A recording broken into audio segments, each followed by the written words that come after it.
अब रिया की अंतिम क्रिया होने वाली।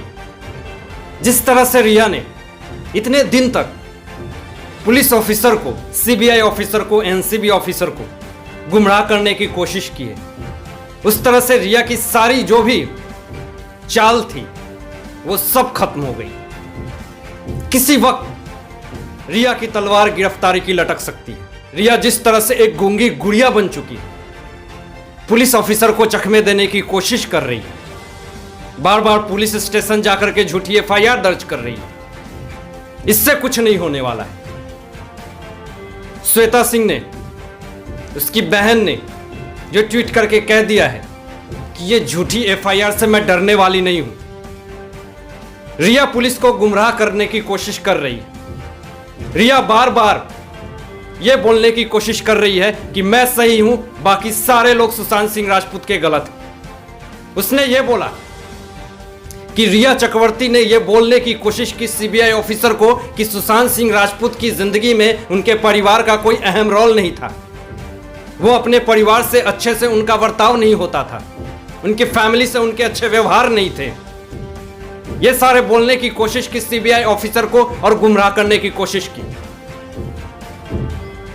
जब सुशांत सिंह राजपूत के मोबाइल को चेक किया जाता है तो उसमें यह पता चलता है कि सुशांत सिंह राजपूत 622 सेकेंड 20 मई को अपने पिताजी से बात किया, 21 मई को 322 सेकेंड अपने पिताजी से बात किए, उसके बाद 6 जून को व्हाट्सएप कॉलिंग पे बात हुई है और ना जाने कितने सारे मैसेजेस होते रहते थे। जब फोन को इन्वेस्टिगेशन करा गया सुशांत सिंह राजपूत के मोबाइल में तो ये सारी चीजें पता चली।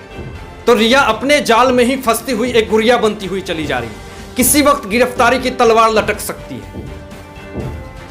आज उसकी अंतिम क्रिया, कहने में यह आ रहा है सूत्रों के हिसाब से कि रिया चक्रवर्ती की अंतिम क्रिया आज नहीं तो कल में निश्चित है। पुलिस को गुमराह करने की कोशिश कर रही है। जब तक यह सुशांत सिंह राजपूत के ड्रग्स माफिया का कनेक्शन सामने नहीं आएगा तब तक यह पता नहीं चलेगा कि सुशांत सिंह राजपूत की मौत किस संदिग्ध हालत में हुई, इसका असली गुनाहगार कौन है। जब से सुशांत सिंह राजपूत में ड्रग्स का कनेक्शन आया है तब से पूरी महाराष्ट्र सरकार, पूरी बॉलीवुड इंडस्ट्री हिली हुई है। सबकी रातों की नींद उड़ गई। शिवसेना के नेता संजय राउत पूरी तरह से रायता फैला रहे हैं,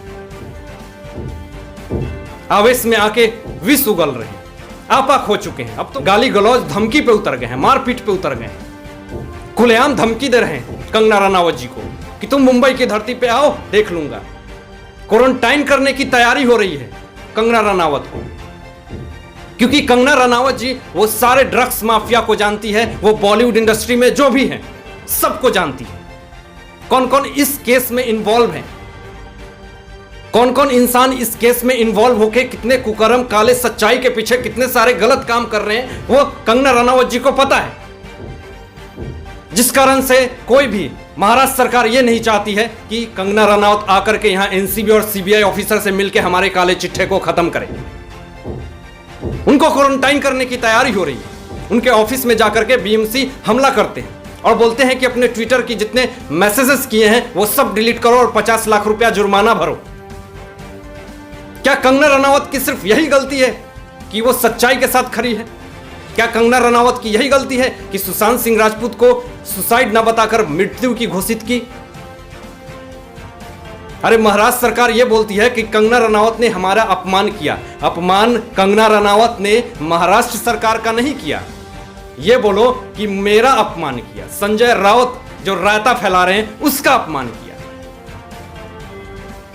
तो किस तरह से यह केस एक पॉलिटिक्स एंगल में घुसती हुई जा रही है। जितना इस केस को लोग इजीली समझते थे यह बहुत ही कॉम्प्लिकेटेड होता जा रहा है। हर कोई इस केस को गुमराह करने की कोशिश कर रहा है। कंगना रनावत को हर रोज धमकी दी जा रही है और रिया चक्रवर्ती बार बार जाकर के संजय राउत के और नेता के पुलिस स्टेशन के जाकर के तलवे चाट रही हैं और एफआईआर, झूठी एफआईआर दर्ज कर रही हैं। उनको भी यह पता है कि मैं बचने वाली नहीं हूं, लेकिन फिर भी जा करके ये जताने की कोशिश कर रही हैं कि मैं सही हूं, मुझे फंसाया जा रहा है। रिया चक्रवर्ती के पिताजी इंद्रजीत चक्रवर्ती ये बोलते हैं कि बधाई हो आप सबको, मेरा बेटा गिरफ्तार हो गया। जी नहीं, बधाई आपको नहीं, हमें नहीं, इस भारत की जनता को बधाई नहीं। गिरफ्तार हुआ तो हुआ है सिर्फ वो अपने कर्मों के कारण।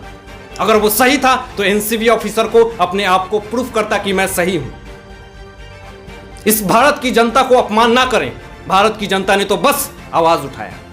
रिया चक्रवर्ती कितनी भी कोशिश कर लें, लेकिन वो बचने वाली नहीं है।